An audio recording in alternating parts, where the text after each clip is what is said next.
It's always the weekends that appear to be lackluster that end up being the craziest. And that's exactly what week 9 of college football was.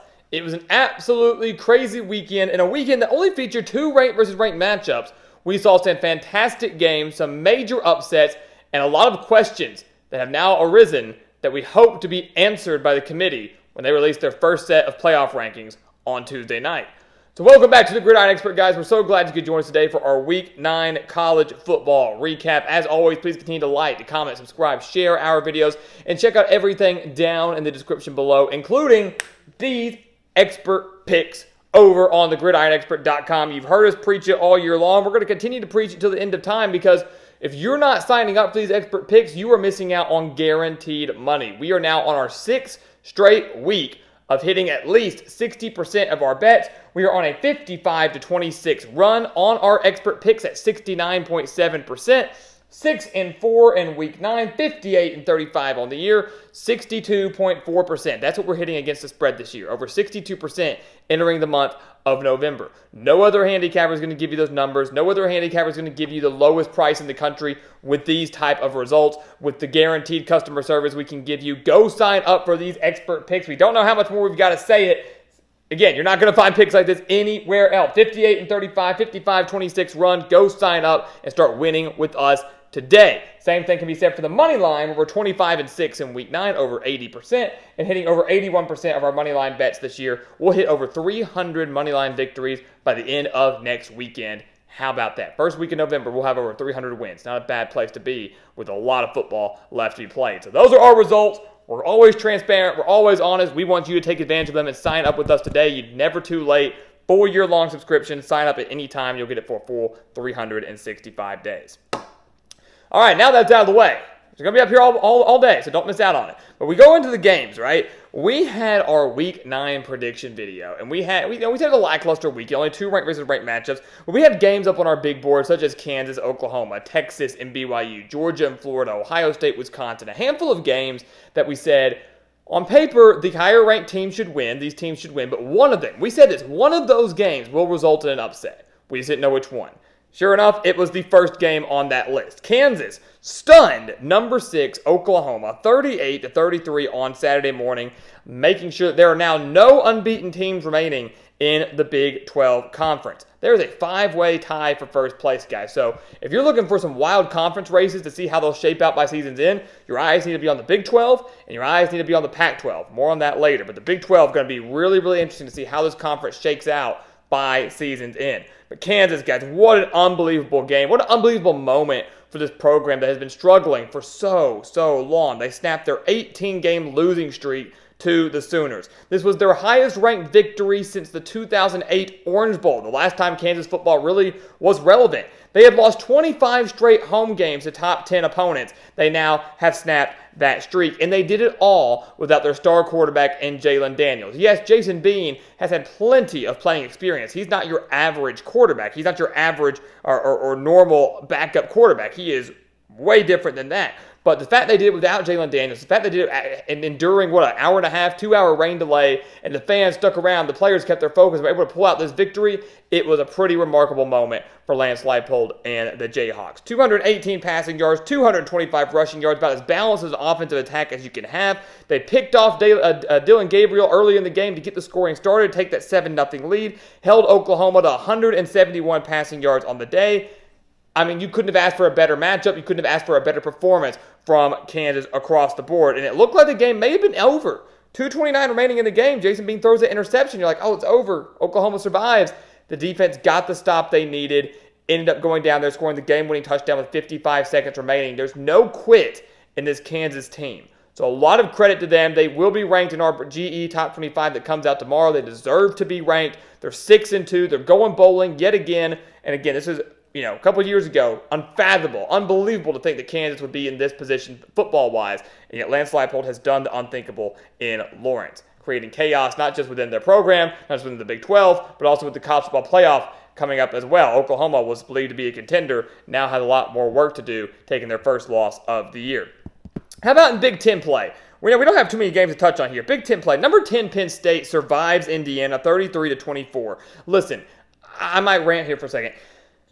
Penn State, this is why no one takes you seriously. All right? Let's be completely honest here. This is why no one ever believes that you and James Franklin will get over the hump. Because this is the kind of crap you pull every single year.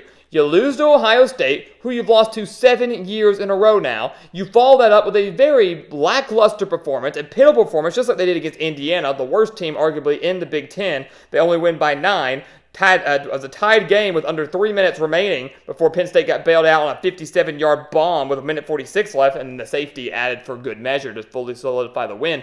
But you lose to Ohio State every single year. You bounce back with a pitiful performance. You have one last shot. Maybe this year it's going to be Michigan. One last shot to remain relevant. You're probably going to fail there too. And congratulations, you finished 9-3, 10-2, whatever. This Penn State team, this program under James Franklin, has not been mentally tough enough to endure the hard times. Look at the amount of times they've lost to teams or had very close games that they shouldn't have. They lost to Illinois a few years ago at home. They've lost to Michigan State a handful of times where it has ruined their playoff hopes. They nearly lost to Indiana on Saturday. So credit to the Hoosiers for giving them a bunch of fight. And before you say anything about that, you know what? Good teams find a way to overcome sluggish starts. Indiana struck first against Michigan a few weeks ago. Guess what happened? The Hoosiers never scored again. Michigan won 52-7. Ohio State found a way to win that game by double digits back in the season opener. Penn State, I have major concerns about them. Will they remain a top 10 team for us? Unfortunately, yes, because I still think they're a decent enough team to remain in that top 10 spot over the teams that we have below them.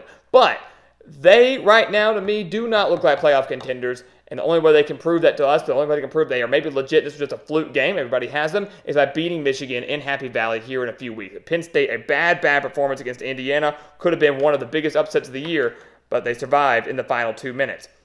One of those ranked versus ranked matchups we talked about, number 8, Oregon destroys number 13, Utah, 35-6 in Salt Lake City, ending the Utes' 18-game home winning streak. Now, I'll be honest, I was bold, right? I was bold. We put out our Oregon-Utah prediction.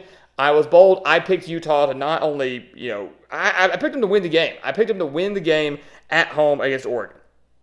I thought, man, this is a different team at home. They're riding the high off of USC, a huge confidence booster for this program to go on the road and get that win. The offense was clicking while Oregon's a phenomenal team. I think this game's going to be close, and I was wrong. I'll own up to that. I was absolutely wrong. You knew this game was going to be ugly and be really bad for Utah when the Ducks took their opening drive 80 yards for a touchdown in less than 3 minutes. Against that defense, Oregon picked them apart like they were nothing, and you knew it was going to be a long day for the Utes. And that's exactly what happened. Utah had no answer for Oregon on either side of the ball. They were outgained 390 yards to 241. Oregon defense was outstanding, forced 2 turnovers, stuffed Utah a couple times on downs.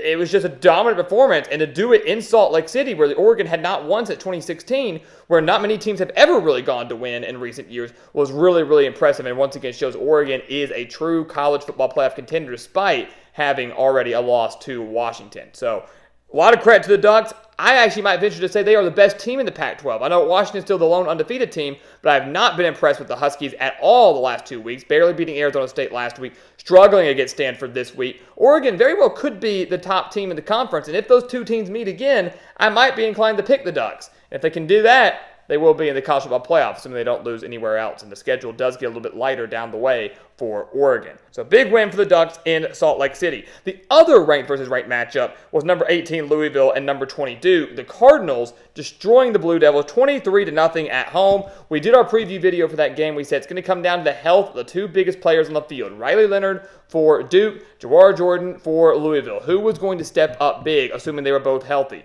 They both were, they both played, and Jawar Jordan stole the show. Scored the only touchdowns of the game, both coming in the first quarter. He had 163 yards, 2 touchdowns. The rest of Louisville's scoring came off of field goals. That's all I needed. The defense was phenomenal. The Louisville defense was phenomenal. Louisville outgained the Blue Devils 351 yards to 202, so held Duke to just a little over 200 yards, 4 sacks, 6 tackles for a loss, and an interception. Dominant performance at home, where Louisville has been, 9-1 the last 2 years. Very, very good these last few seasons for Louisville at home. And now the Cardinals are 7-1, number 2 in the ACC. And with all the chaos that also happened around the ACC, there might not be any other team that can challenge them for that other top spot in the ACC championship game to play against Florida State by season's end. And we say that because if you look at what happened elsewhere in the conference, UNC got owned again by Georgia Tech. Georgia Tech is UNC's daddy. I'm going to be honest with you. Look, UNC has lost 3 straight games to the Yellow Jackets. This one, maybe someone could say maybe the worst of them all. Looked like they had the game under control early in the fourth quarter, and then blew a 10-point lead. Well, they had 42-32, lost 46-42 to the Yellow Jackets for the 3rd straight year. And their defense, which we were praising earlier on in the year, went back to their old ways. The Tar Heels allowing 8.1 yards per play, 348 rushing yards, 635 total yards of offense to the Yellow Jackets. The Tar Heels were a top 10 team in the country last week, had an inexcusable loss to Virginia, the worst team in the conference. We thought, okay, maybe they'll bounce back. Maybe they'll beat Georgia Tech. They should beat Georgia Tech. Not only should they be hungry to be bouncing back from that bad loss to Virginia, but they should be hungry to bounce back from that bad loss to Georgia Tech last year that ruined their ACC title hopes. Well, they made it still, but ruined their playoff hopes, ruined any chance they had of a special season. Let's get redemption against the Yellow Jackets. And they didn't come to play. It wasn't there. They could not come through clutch. And Matt Brown will tell you, the defense was atrocious. The defense was absolutely god-awful. So credit to Brent Key, credit to Haynes King, credit to Georgia Tech, who again has defeated UNC for the 3rd week in a row, and our 3rd year in a row, and in essence, I think, ended North Carolina's ACC title hopes with this loss. The Tar Heels will drop out of our GE Top 25. That should not be ranked in any poll across the country right now. It has been a bad 2-week stretch and an inexcusable 2-week stretch for a team that has way too much talent to be losing to Virginia and Georgia Tech. But yet, here we are. Something about Matt Brown, man. Can't get over that hump. Can't win the games that he should win. It's very, very unfortunate for UNC. Elsewhere around the country, a couple quick hitters. Number 24, USC surviving California 50-49. Absolutely ridiculous game. Love to see it. Love to see the rivalry. Love high-scoring games. But USC, they're down bad, guys. They get killed by Notre Dame. They lose to Utah, barely survived California. The 2-point conversion for the Golden Bears falling short. USC is not a team we thought they would be, and you can't help but wonder where their mentality is at, knowing the playoff hopes are done, knowing they're probably not going to make the Pac-12 championship game. To do so, they would need to beat Oregon in Eugene here in a few weeks, and that does not look like it's happening. So a crazy game in the Pac-12. Washington surviving Stanford 42-33, like we mentioned. Not impressed with the Huskies, but yet they are still undefeated in the Pac-12, which therefore means they are still legitimate college football playoff contenders. And then also in the Pac-12, Arizona shocking everybody, upsetting number 11 Oregon State 27-24. Look, the Wildcats are for real. Give credit to Arizona. They are 5-3. Back-to-back wins against ranked opponents with Washington State and Oregon State. Their 3 losses this year have come by a combined 16 points to Mississippi State, Washington, and USC.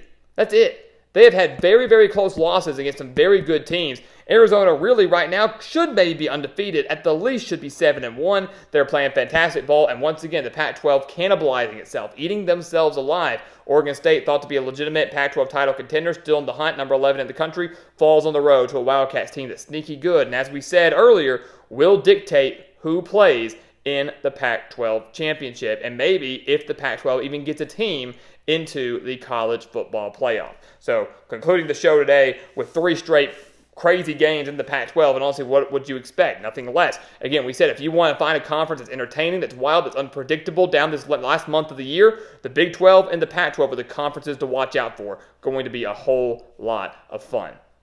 So there you have it, guys. Our Week 9 recap here at the Gridiron Expert. Unbelievable weekend. Again, it looked lackluster on paper. Of course, it was not. Those lackluster weekends always come through clutch. But now we enter the month of November, the biggest month of the year, where it's time to put up or shut up. The first set of college football playoff rankings come out on Tuesday. Our GE rankings will come out tomorrow to challenge that of the committees, which we expect to be downright horrible. But this is the biggest month of the year. This is where we will get the last impression. This is where we will find out who the top 4 teams in the country are. We will finalize these conference races, these conference title races. This is where the fun truly begins. November is always an insane month. Anything you think you know, throw it out the window. Get ready for close games. Get ready for upsets. Get ready for rivalries. Get ready for what college football is all about. And of course, we'll have you covered every step of the way right here on the Gridiron Expert. So once again, guys, thank you so much for watching. Please continue to like, comment, subscribe, share our videos. Check out everything down in the description below, including these expert picks right here. Go sign up for those again over on thegridironexpert.com for guaranteed winnings, just like you can see with our numbers.